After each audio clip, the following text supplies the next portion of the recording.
And she told me, she says, "You think you're a tough guy, don't you? I'm going to see how tough you really are." She says, "I'm going to have you in one of my skits out here. And guess what? I'm going to put lipstick on you and all the rest of this doggone stuff." I said, "You ain't going to put no lipstick on me." And I said, "I'm not going to be in no damn skit." She got a hold of my wife in some kind of way. I don't know how the hell she did it, but I was in that play.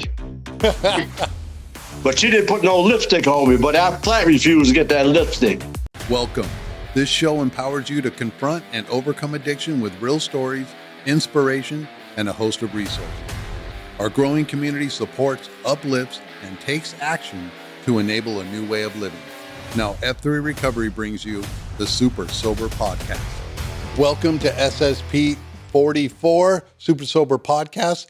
My name is Brett C. I'm your host. My sobriety date is 4/21/03. I'm an RN with a BSN. We're going to be doing another great interview with this awesome guest. But first, we're going to go with the people right here, our co-hosts, Mike G. and Kevin B. Go ahead and introduce yourself, sir. Hi, my name is Mike G. Sobriety date October 16th, 2022. Working for people with disabilities for the last 15 years, and honored to be here to celebrate such an amazing man.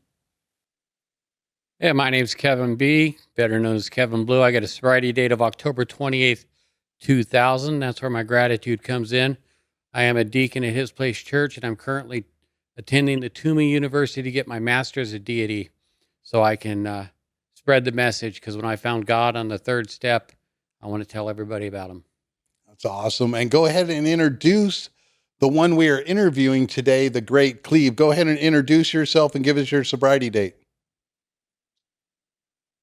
My name is Cleve Thomas.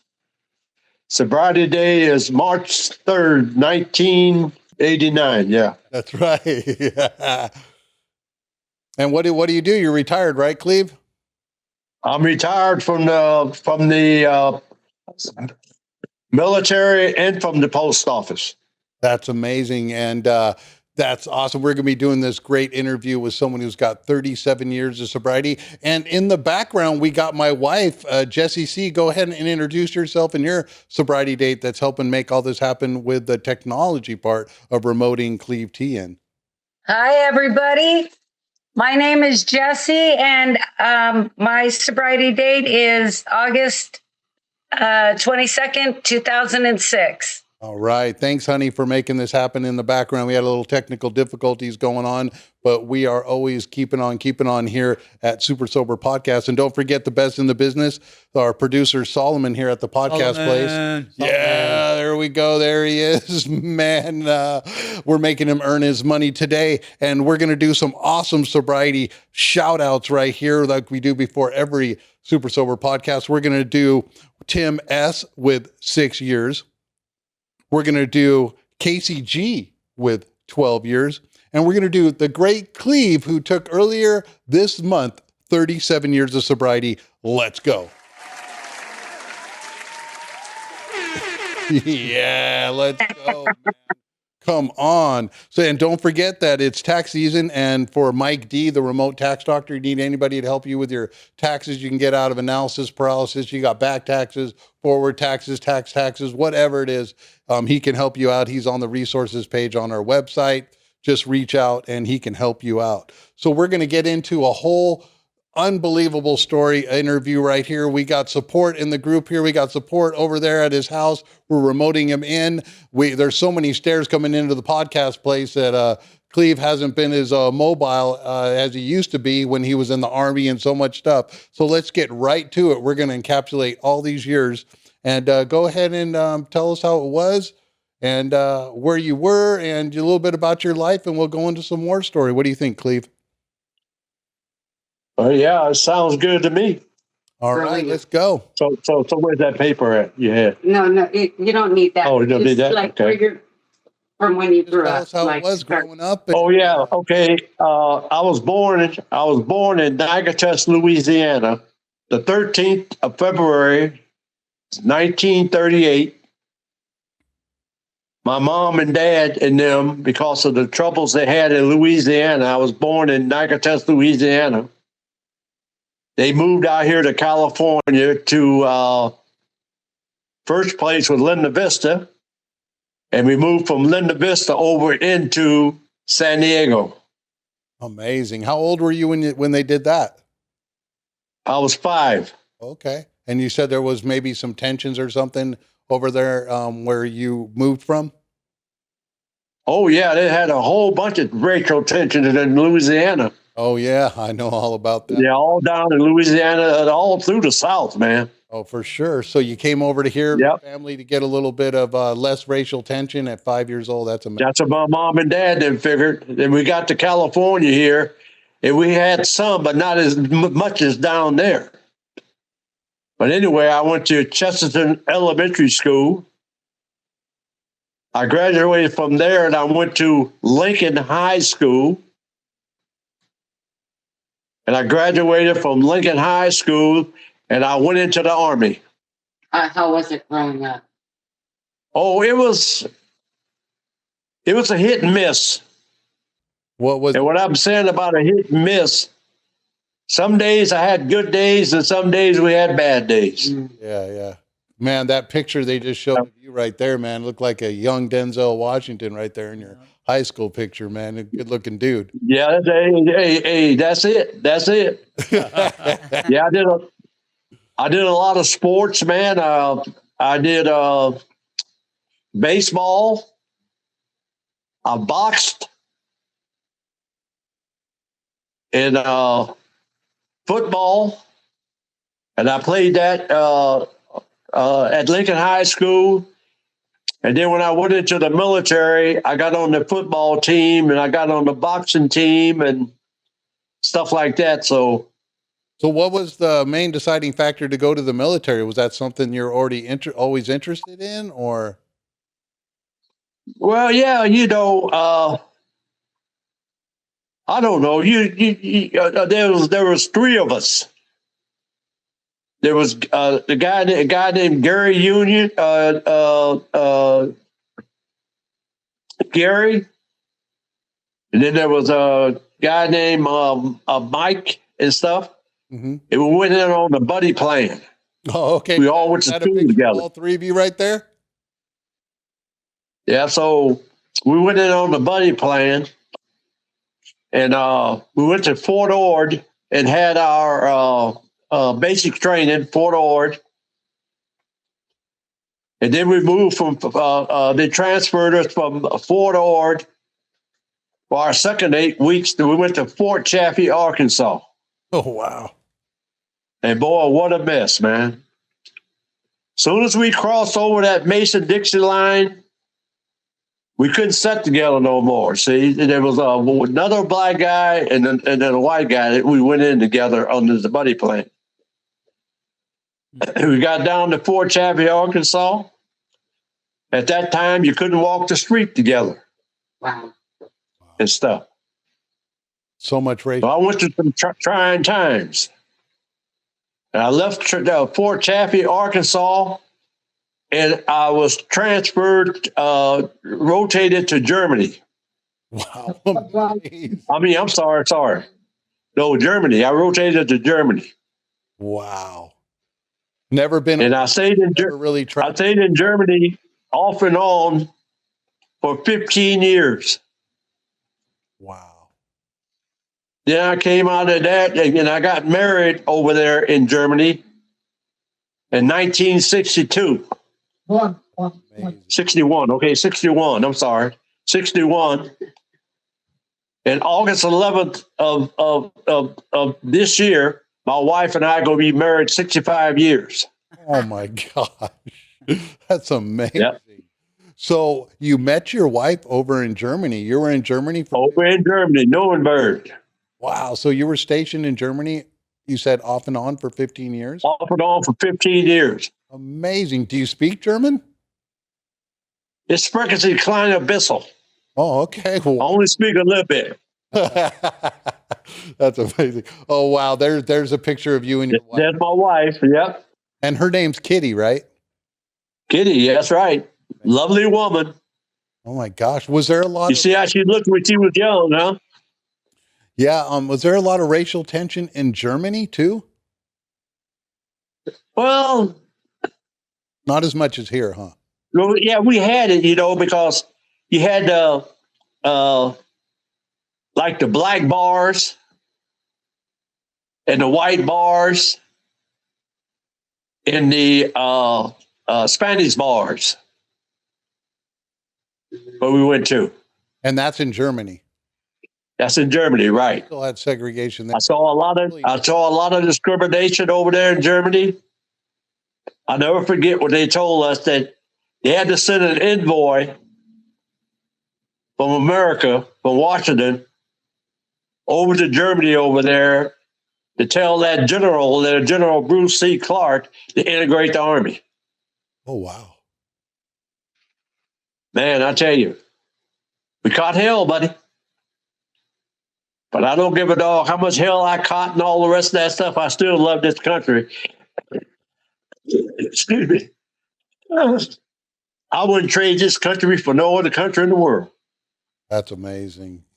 Yeah. And I mean that to the bottom of my heart. We got the Army right there behind you. And every time we go to meetings, you're wearing your veterans hat and everything. I know you're super. That's right. That's amazing. That's right. So you get out of the military for 50. And this is the one I wear. Oh, there you Put go. it on. A little bit over Very there. nice. You go. Might as well put it on too. There we go. Yeah. Looking amazing. Okay, well, let's keep going with this story. So 15 years in Germany. So you come back to the States, right? So were you drinking in the military or anything? Where did Oh man, you name me a military person that don't drink. Yeah, that's for sure. But I'm serious. Oh, I know. Yeah, including my brother. He's retired in the Army. And yeah, we used to go to the NCO club all the time, or enlisted man club they call it. And yeah, we did a lot of drinking. We did a lot of partying. Yep, work And stuff. hard, party hard, right? That's right. So you did the Yeah, we had this joint. We had this joint over there in Nuremberg.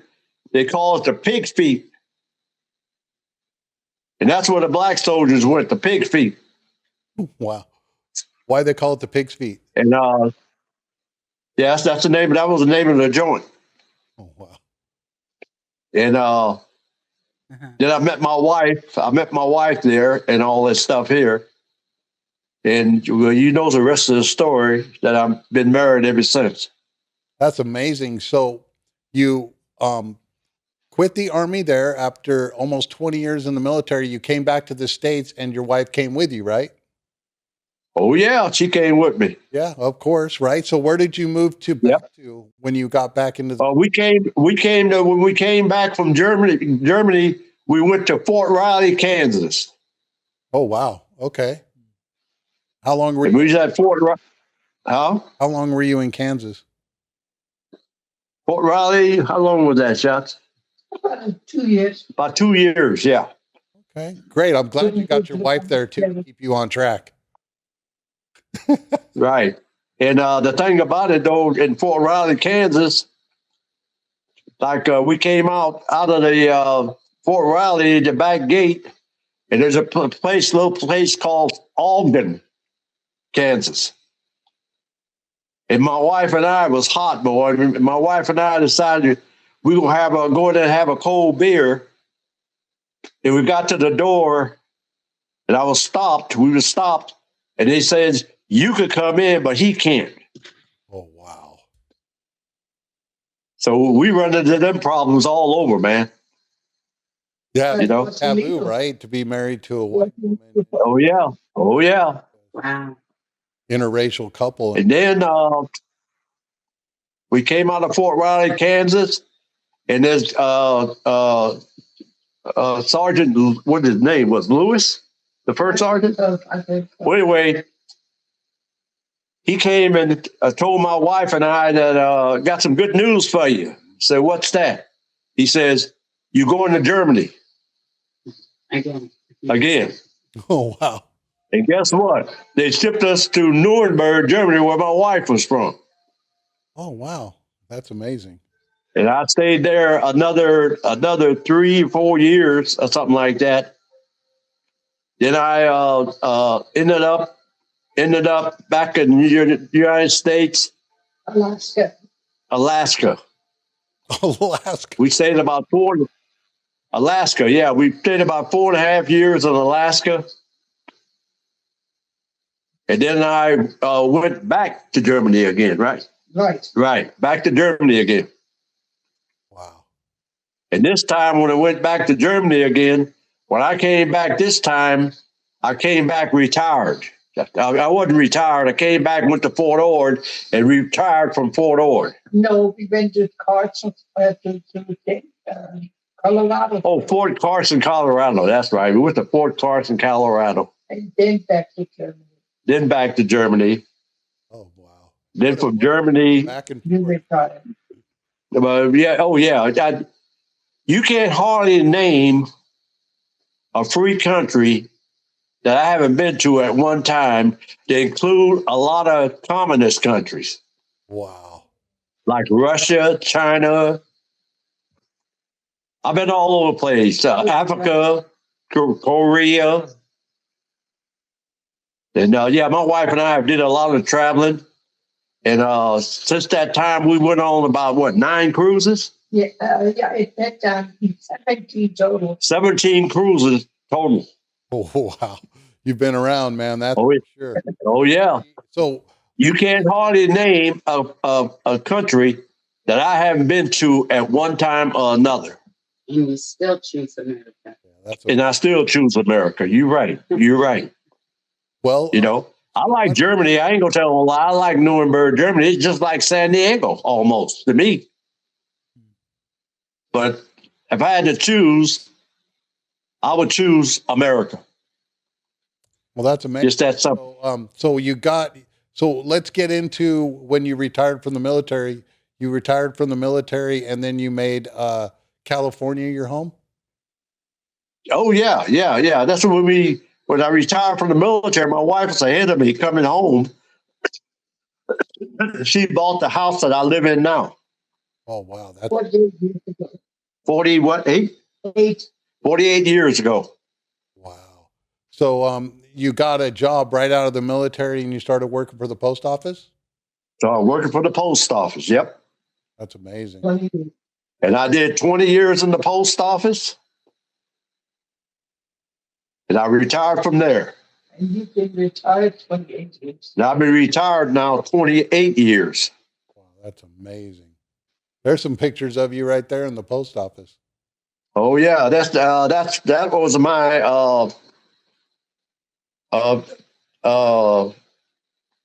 my union leader. Oh, okay. White guy there. That's my union leader. And yeah, we've been living here ever since. Ever since. So let's get into a little bit of the war story here, Cleve. So when did your drinking start to get out of control? Do you really want me to tell you? Absolutely. This is the Super Sober podcast. It started when I went into the military, man. Excuse me. Yeah, no, See, when you don that uniform, you think you're invisible. all right. See? And that's what I did. We drank every time we got off work or anything like that in the military or something like that, or even though we was out in the field and stuff like that, we went downtown Germany or whatever, we always had the beer and all this stuff here. I'll never forget in high school, we used to drink that white port and lemon juice. Mhm. See? And stuff. So my drinking really got out of hand. Okay. Yeah. So you were Absolutely. drinking heavily. Yep. So you first started drinking in high school, drank all through the military. So we're talking like 23 years of drinking. What was That's right. the deciding factor that made you start working on sobriety or first got introduced into AA or not drinking? The first thing was my wife. Okay.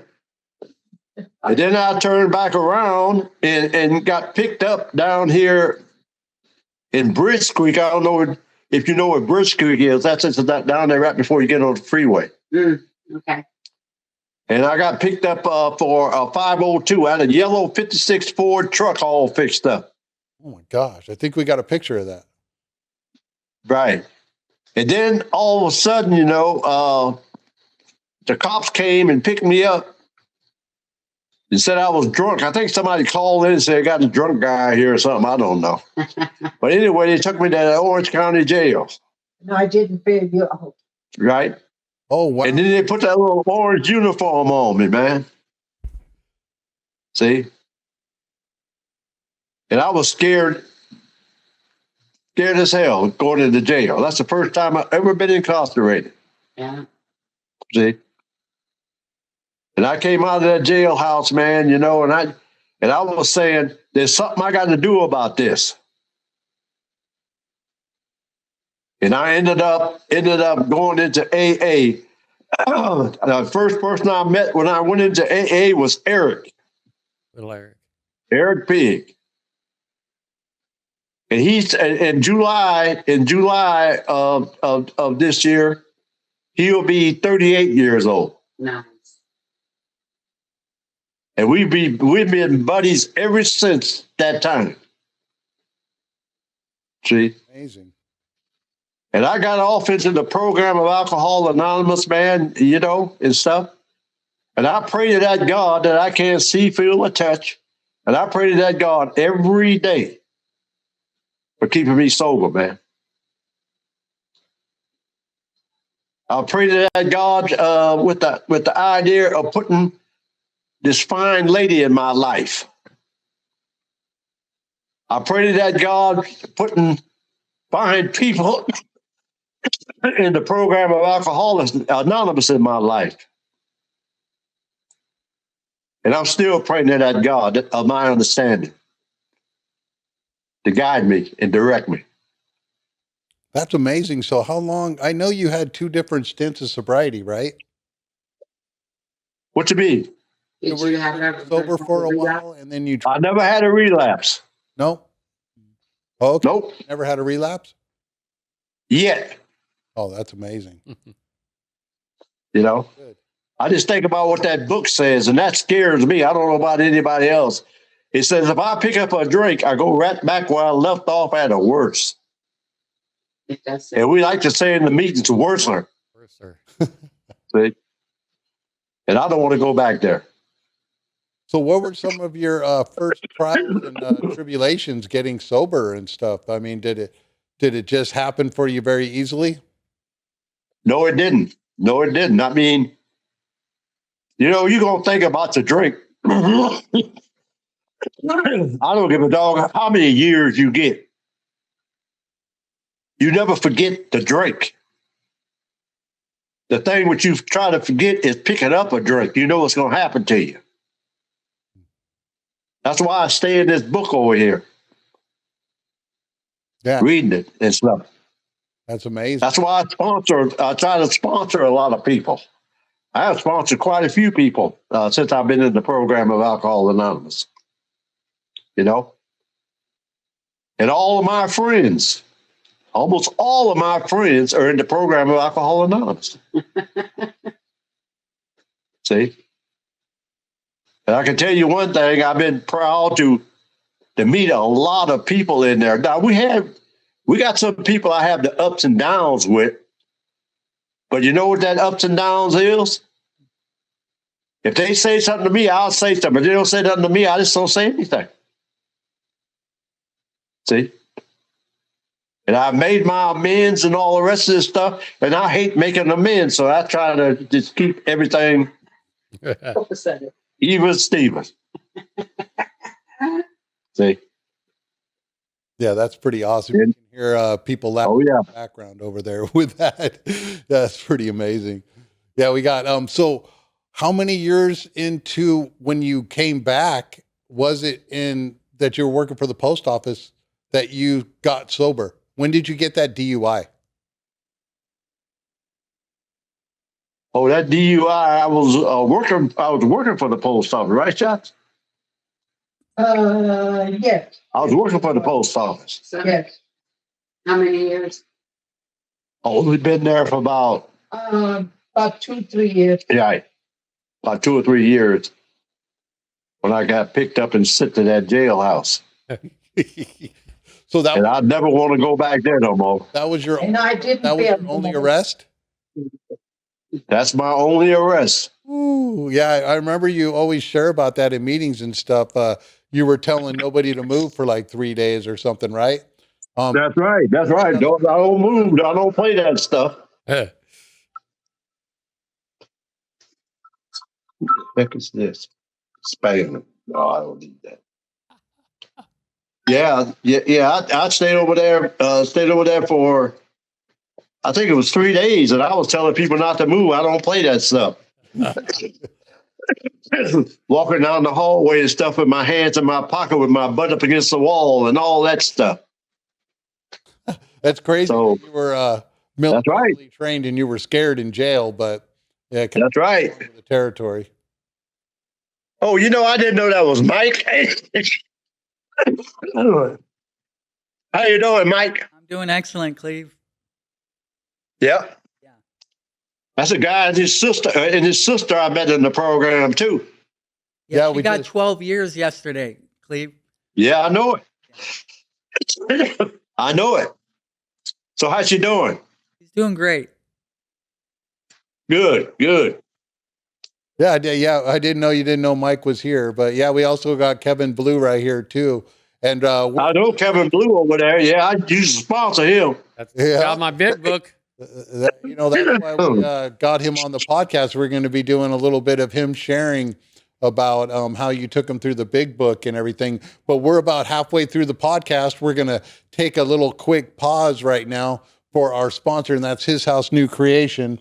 If you need help anywhere at any time, just give a call at 877-345-4138. And that number again is 877-345-4138. And we'll be back in a couple minutes after a message from our sponsor with Cleve T and his awesome interview story.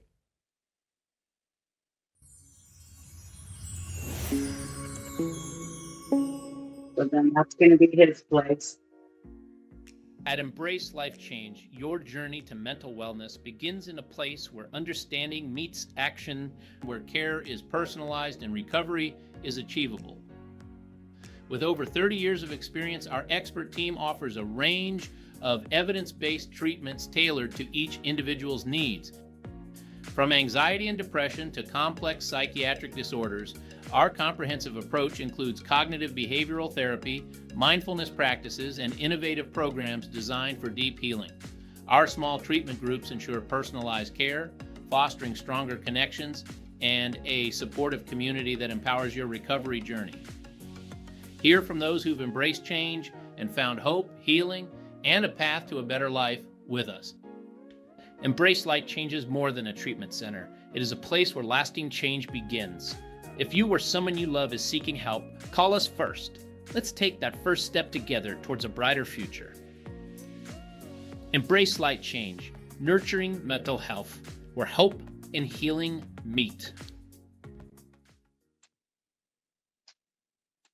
Okay, we're back from our quick commercial of His House New Creation. If anybody needs any help, just don't hesitate to call, reach out to us on our email, whatever. We are there to help.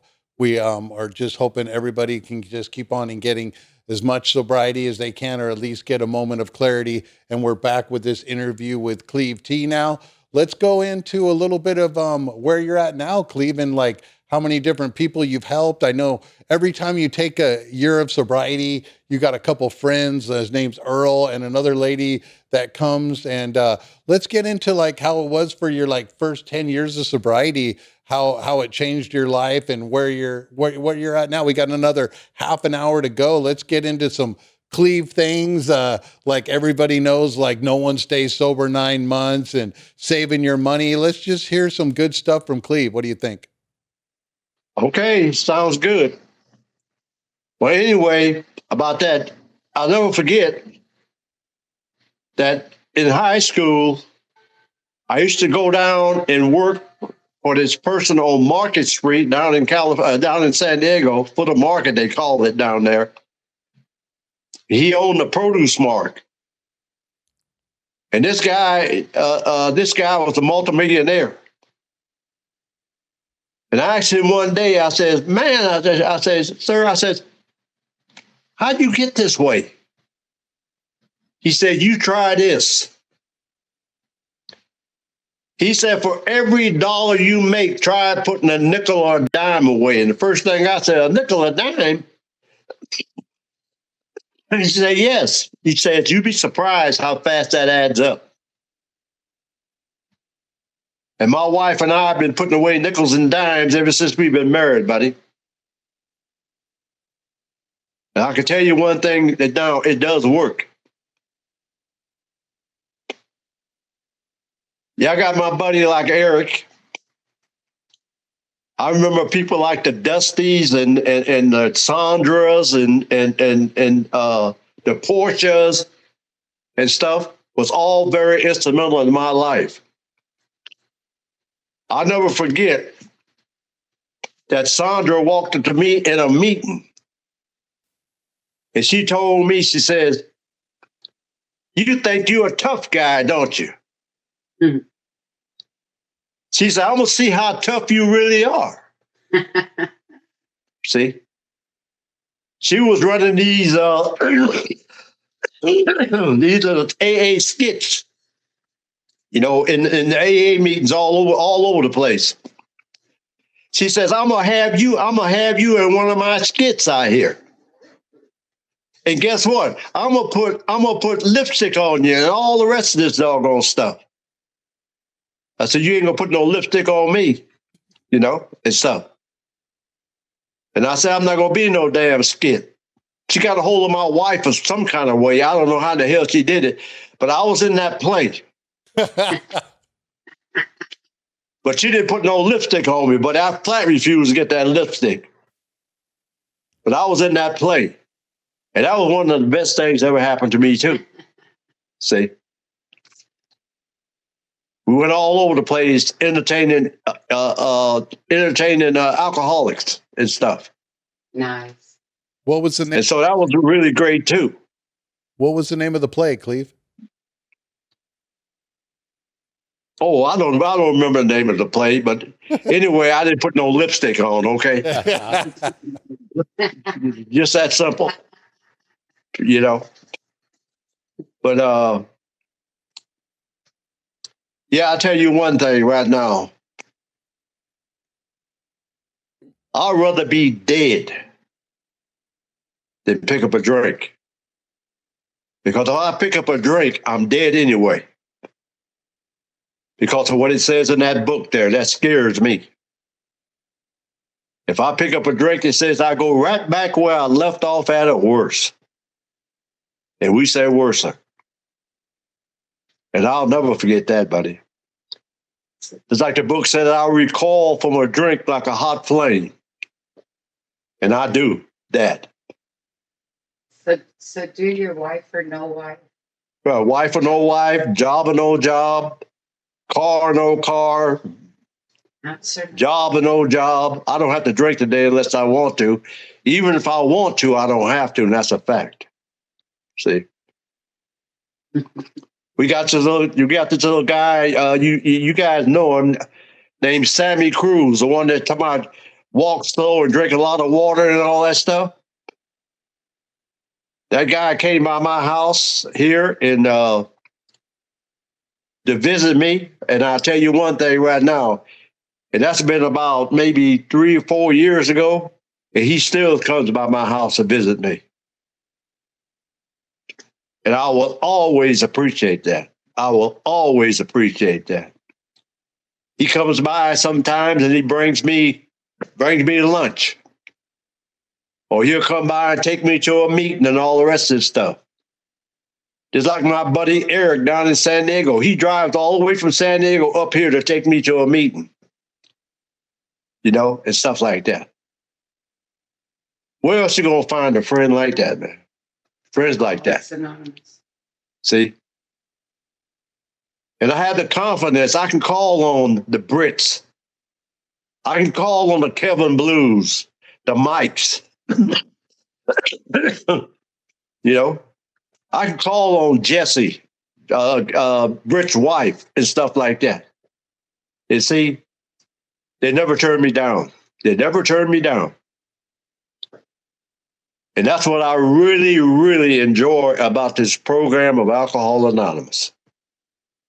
Trying to be a friend amongst friends. See? Well, And I wouldn't trade this for nothing in the world. I mean that. Cleve, so many people over the years, let's get into this one, come into the program. And I know you're not as mobile. You're not able to go to as many meetings now, or we would have had you come up the stairs and be in the studio with us. But where did "No One Stays Sober 9 months" come from? Because that echoes throughout the halls of AA to this day. It does. Yeah, I heard that. I heard that up there from people like the Dusties, and the Sandras and all this stuff. We used to say that in the meeting all the time. Nobody stays sober 9 months. And the only thing I'm doing is just carrying it on from them. Yeah, a lot of people have the story of like they just got sober for 9 months just out of spite to throw a chip at Cleve. Well, good.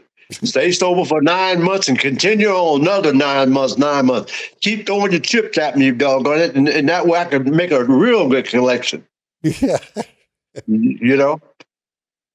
But the thing about it, them people I'm very proud of to stay that 9 months and stuff like that to see how this program works.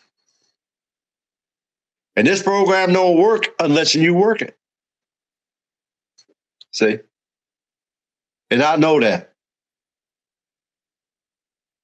And I try to practice that stuff at all of my affairs, buddy. And I got this wife here that I've been married for 65 years, man. And I can tell you one thing right now, she can vouch for everything I'm saying right now. And I mean that. See? But I'm just elated about the program. And I hope I stay on fire for the program until the day the Lord calls me. See? Because I don't want to go back out again. Well, heck no, you don't. How old are you right now, if that's okay to ask? I am 88 years old. You look amazing. Man, you look amazing. I swear to God. That's because my wife is taking care of me. That's right. Good job, Kitty. Yeah, and she's 90. Woo. You guys are just great shape. I think it's just, all that good living, all that God-fearing good behavior, all the people you've helped out through your life. And maybe we can travel a little bit. Kevin Blue is here. We thought, because he did a podcast a couple podcasts ago before that, and he was the first one to bring in the big book. And he shared about how you took him through the big book. And that's right. That first page about that. Can you share about it? Because there's nothing on the first page in the big book. And that's what you told That's right. that he knew about. I told him, I said, open up this book in front of you. I said, what do you see? He says, nothing. I said, that's exactly what you know about staying sober. Nothing. You put your hand out and said, that's exactly what you know. And you shut up, I might be able to help you. There you go. Cleve, I remember the very first time I met you, November 7th, 2000. We were at 6 a.m. Serenity Hall when it was on Colchester next to that porn shop and that beer shop. Oh, yeah. And they had those dirty old couches and that sticky floor. Oh, yeah. Somebody was trying to ruffle your feathers and you shut them up real quick at the end. And we were going to pray out. And they did that, keep coming back. It works if you work, and you grabbed my hand and you looked at me and said, just stay. And That's right. And then you recited, as God's people, we stand on our feet, we crawl before no one. And you looked at the person that was trying to ruffle your feathers and you let him know that as God's people, we stand on our feet, we crawl before no one. That was in. There you go. And then when you took me through the big book and you gave me that working knowledge and you told me that the big book was a textbook and a textbook's a learning tool and a textbook is to give me information on something I don't know anything about. You had me write That's right. causes and conditions. You had me drop my chip on the thing and circle it. And you told me about unity, service, and recovery. And if There you go. your wife's by your side, and I just want to say this, Kitty, he saved my life and countless others, thousands of others in the last 20. I just took 25 years. And 25. Wow. Congratulations. it's all God. It's all God. And I just wanted to chime in with that. I carry my big book wherever I go because you told me on read page 112. What does it say? Read this book. And you also That's right. needed to stop convalescing in the sickness that brought me here. And I need to re-enter in the mainstream of life because when I got here, I identified as a dope fiend alcoholic trying to impress you. And Catman Steve tried to run me out of the meeting, and you told me to work on your alcoholism. Guys like you and Mike LeMonk, Casey, those were the icons that I got when I got here. And so now, as I'm getting older, I'm 62, and I got a wife beyond my wildest dreams.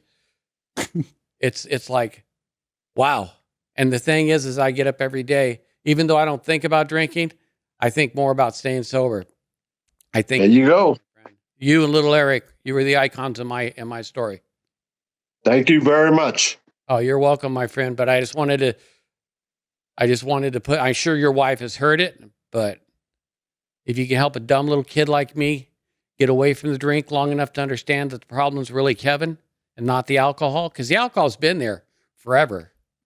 Problem is when Kevin plays with the alcohol, he becomes, That's right. my wife, I'm her second husband. And when she tells me stories about her husband before, and I snicker, and I'm not laughing at her, I'm thinking, that was me. I'd done that stuff, Right. She told me a time when he was drunk and he didn't know that was her and he tried to pick up on her. And I just thought, that's the stuff that alcohol did to me. So I'm thankful today that I am the man of her dreams, and I wouldn't have found her without putting down the drink. Well, I tell you what, one of the scariest things that ever happened to me is I was at a meeting up here, and Pat was sponsoring this lady, and I was at a meeting, and she went and told Pat that I was trying to hit on her.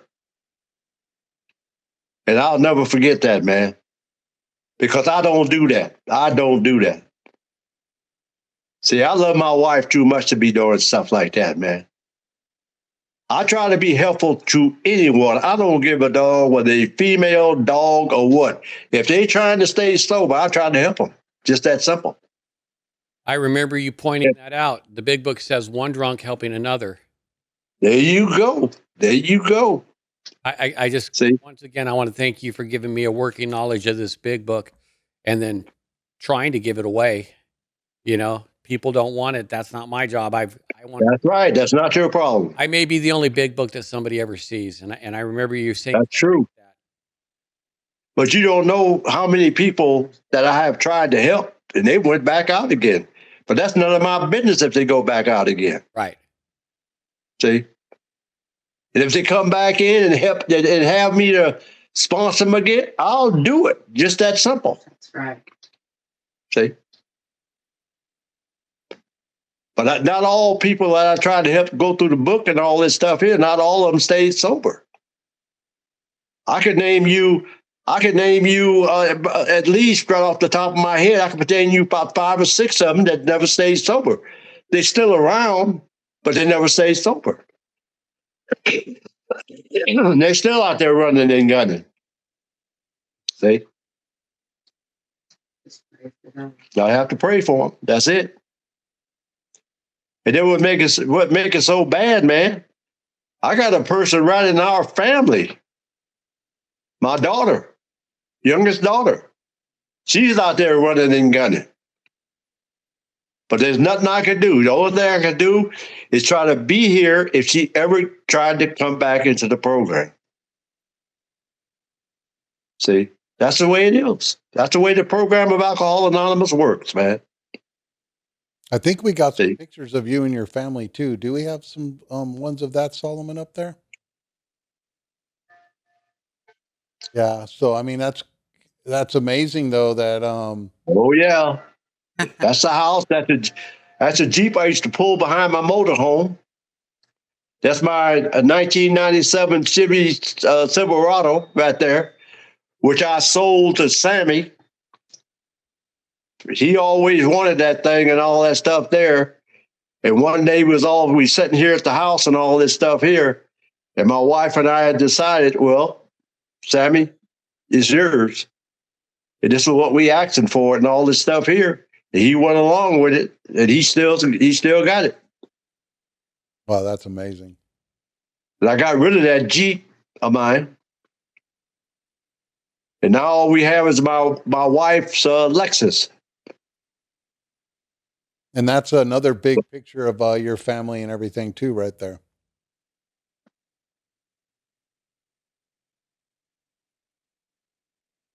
Let me see. It's okay. It's just a picture of you and your family. Some of the ones we pulled out of the many pictures that the wife went over with you at your house. So. Oh, okay. Okay. So, how are you staying sober these days now? I mean, you've been sober for so long, Cleve, 37 years. Shout out again. Congratulations on all that, for sure. And you do a book study at your house, and you got some people that come by and support you and everything. So That's right. Staying sober these days now, even though you can't get out to meetings as much. What I do is the idea is this. I call Johnny Flowers, and he's got the team. And when I call him, it's usually for a Sunday because my wife and my daughter is going down to Pachanga to gamble. Yeah. Okay. And I'm not usually invited. You understand what I'm saying? Mm-hmm. Because I'm a party pooper. See? So, but they invited me for her birthday, which is March the 3rd.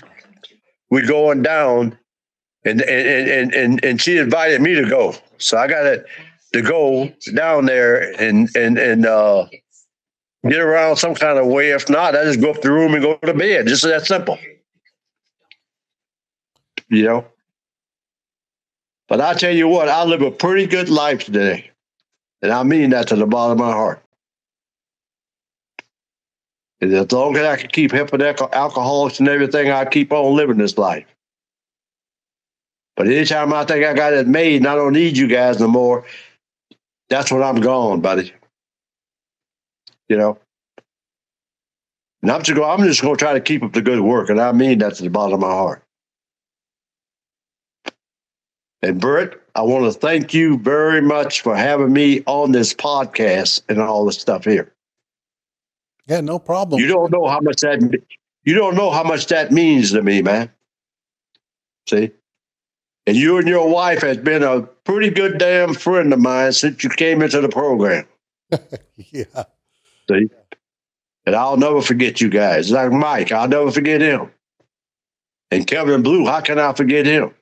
Well, we're kind of unforgettable characters. So Yep. And I got the Earls, I got the Sammys, I got the Erics and stuff like that, you know. I got a lot of them that passed away, like Sandra and Portia and Dusty, Jim Rainey, and them. Mike the Monk and stuff. But I'll tell you what, I'll never forget them. Just that simple. That's amazing. I mean, you know the program so well. When we go out of meetings sometimes, when it's the promises, you'll recite the promises word by word by memory. Oh, yeah. You know, oh, yeah. That's amazing stuff. And people miss you at meetings. And I hope things keep on moving forward, maybe getting your own transportation. But I was working the day that you made it over to the GGAC on your 37th birthday. Everybody said you were doing pretty good. And a lot of people showed up. That, it was ringing throughout the rooms of AA that Cleve was going to be back there and showing up. And, yeah, I was so proud of it. Even your wife was there. Yep. Yep. See? And I'll tell you what, I really appreciate it. Yeah, no problem. We've been wanting to do it for a while. We were hoping to to get you in while you're still moving pretty well. But, you know, we got you on finally. So, I mean, here we are. We were able to chronicle some of your life. And do you got any stories or anything to share about him, Mike G? Or Sure. I met Cleve in 2010. I think we're giving the impression that he's a really nice person. I want to. Oh, give him an impression. Oh, okay. I wanted to thank you for your service, mainly to Kitty. Okay. And Mainly the kiddies. See that? and you know, Cleve was one of those people. I had 10 years sober, and I was really struggling getting back in the program. And he would be at the Garden Grove Alano Club. It just felt like you were waiting for me, you know, just, hey, where the hell you been? What the hell you doing?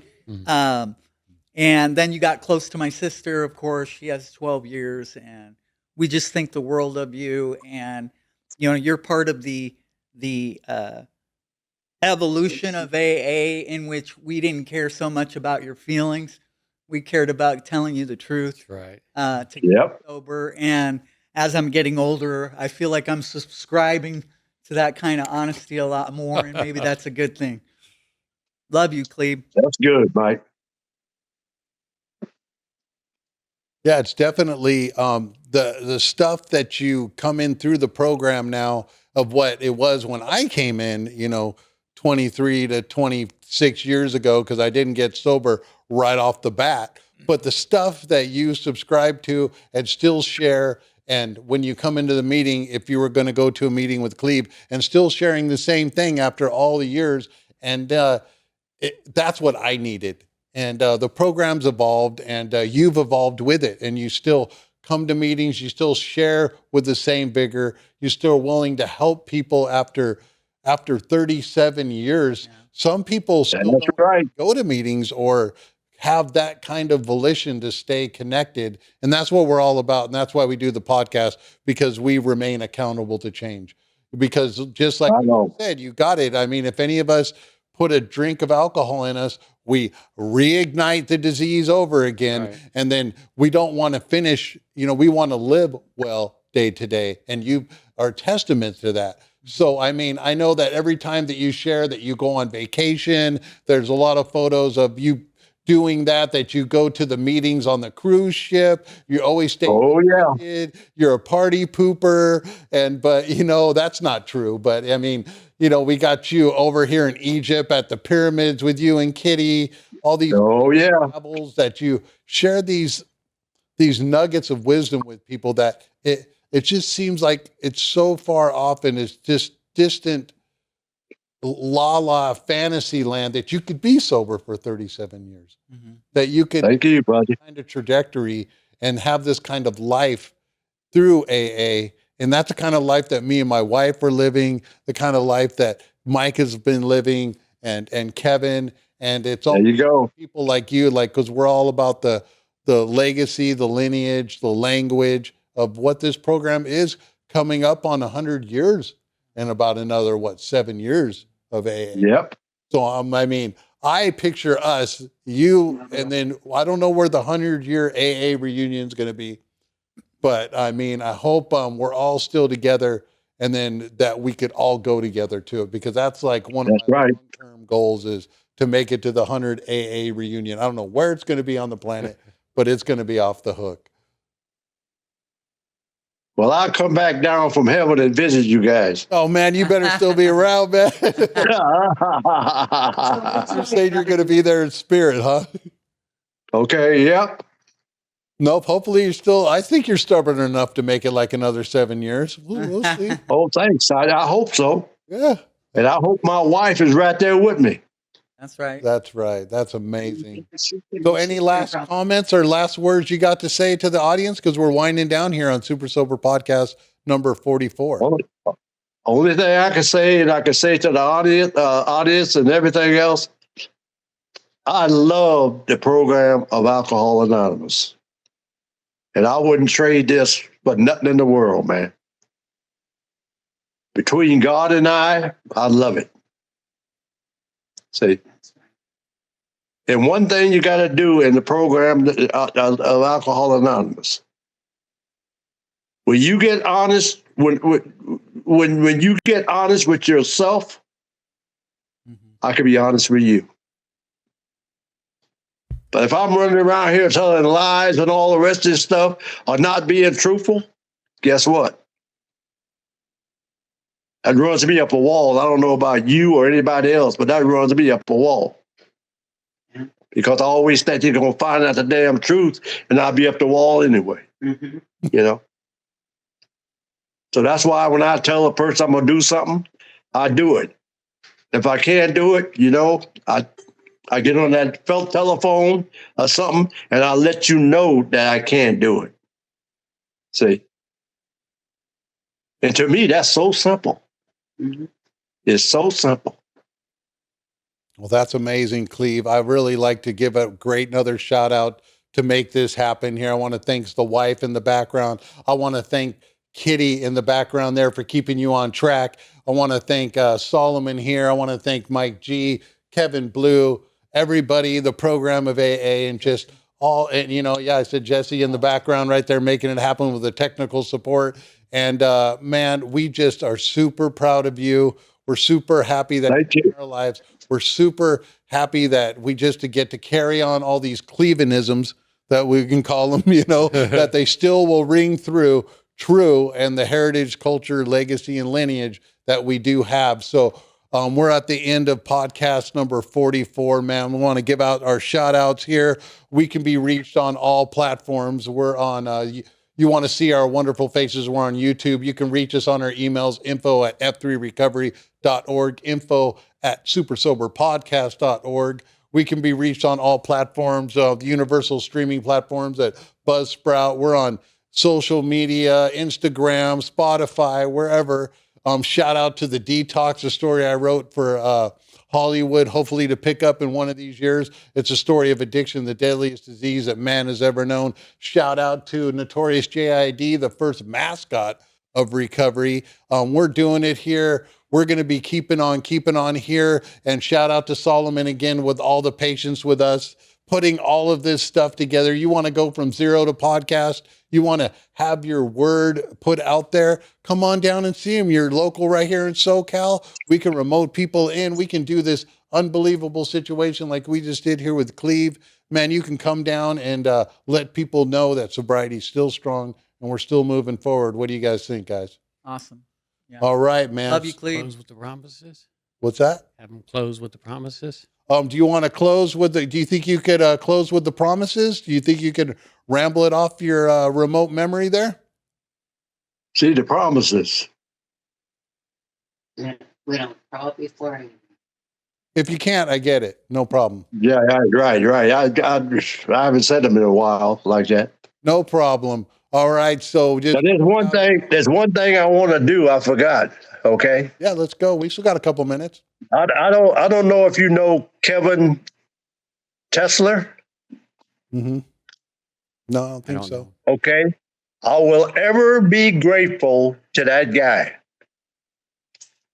When I come cha-cha'd into the rooms of Alcohol Anonymous up here, I went to the bar where the bar used to be out there like you're going out to the patio. And a couple of guys come up to me and says, "What are you doing here?" And I said, "What do you mean?" He said, "You're supposed to be over in Watts somewhere." And stuff. And I'll never forget Kevin Tesler walks up to them guys and says, "Wait a minute."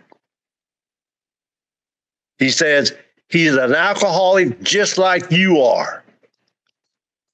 Okay? And don't sit around and judge people because of the color of their skin.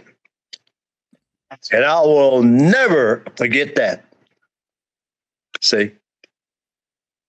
And Kevin is still around. So anyway, that's all I got. All right. Thanks, Cleve. We appreciate it. And don't forget. Yeah, one more thing. Hey, Britt. Yeah, sure. One more thing. One more thing. Kevin Blue. Yes, sir.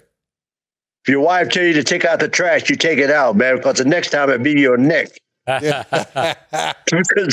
Yeah, he's on the injured reserve here for that. So thanks again for everybody listening out there. And don't forget to keep on keeping on. Thank you for listening to the Super Sober Podcast. go to our website at f3recovery.org. That's F3Recovery, all one word, .org. We're turning fight, flight, and freeze into free form and flow through practicing the 12 steps and staying accountable to change. Don't forget to keep on keeping on.